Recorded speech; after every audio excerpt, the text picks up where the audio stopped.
Welcome to this Sunday morning with Phyllis and Lee. Phyllis, what's the Bible verse for this morning? Isaiah 26, chapter 4th verse. Trust in the Lord forever, for the Lord Himself, is the rock eternal. Now, what's that mean to you? Trust God. Trust Him.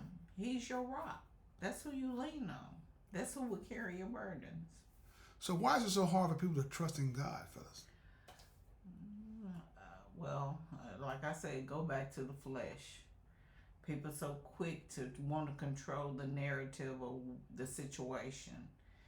And that's what I love about the God we serve, about Papa God. He gives you a choice. And a lot of times when we given a choice as human, we tend to lean into the flesh versus leaning into our faith.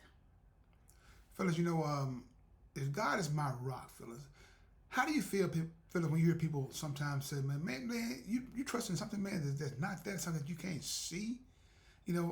This God that you say that you have, I got more than what you got. You're going to have people, when people achieve a certain amount, they begin to stray away from God because they think it's all Him. And because of God's grace and mercy, it's the reason why they achieved a lot. So, Phyllis, when I look back on my life, and sometimes I used to question myself does God really exist? And some of the things that He put in front of me, Phyllis, it's like I can't explain. Like dealing with people. Like I did something right, and nobody knew about it but me. And somebody said, "Hey, Kraft, so and so, I said, "Man, how in the world you know that? I ain't tell my mama." You know what I'm saying? And that goes back to Pharaoh, to Moses, how the word spread it, and everybody told the different stories about Jesus coming, Moses doing all these different miracles and everything through the power of God, and yet people still don't want to believe. Why is that? You think everybody want to believe that you did something good or something good happened to you? Come on now. You're dealing with a lot of people, and you have jealousy. People don't think jealousy is a spirit. It is. Some people choose not to like you. It's several common denominators that's in that whole situation. But the key thing is, if you focus on what people say or what their thoughts process, you'll be messed up forever. Because everybody is not going to like you. Everybody's going to talk about you, be if it's good or bad. So you need to pull up your big girl and big boy drawers and be the warrior you say you are. If you say you got faith in God, hey, you carry on doing the right thing. It's just simple as that, doing the right thing. Let me ask you a question, Phyllis. Can I ask you a question, Phyllis? Mm-hmm. You, can anybody put their mouth on your children the wrong way?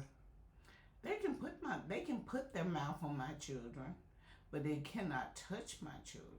So it doesn't offend you when people say a negative thing about your children that's not true.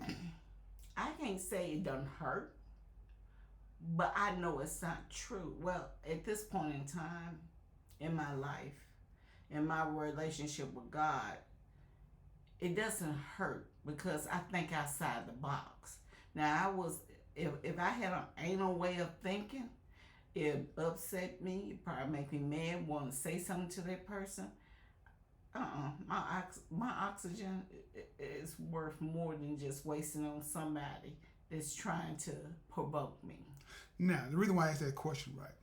When people come to you talking about your God, the God that you know has been protecting you all these years, right? And they put their mouth on your God.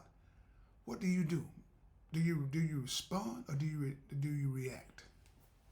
Well, you're supposed to respond to me, because a lot of times when you react without thinking, and when you respond, a lot of times you ain't got to respond. What's in your heart come out through your actions. So therefore, you ain't got to respond to them. Sometimes saying nothing at all is saying more than enough. But your actions play a lot. So if your action and your verbiage align with each other, you ain't got to tell nobody that damn thing.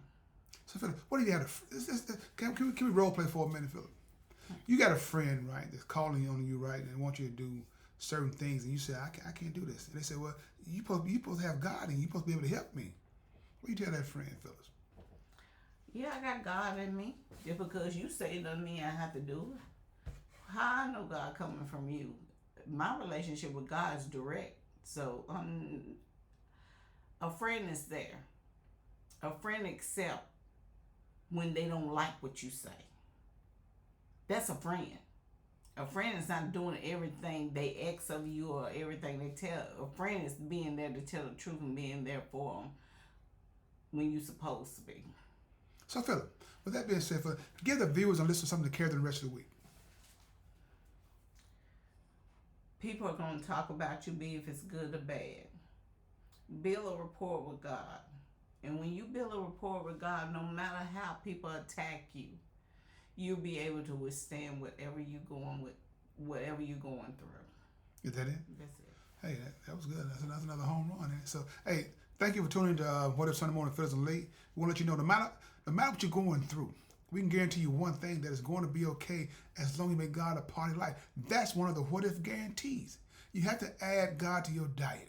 Once you do that, I promise you, everything will start falling in place. So, with that being said, thank you for tuning in to What If Sunday Morning with Phyllis and Lee. We found on YouTube, Facebook, TikTok, Threads, Instagram, all those beautiful apps, and Spotify. Thank you. Please find time to tell God thank you. Stay blessed.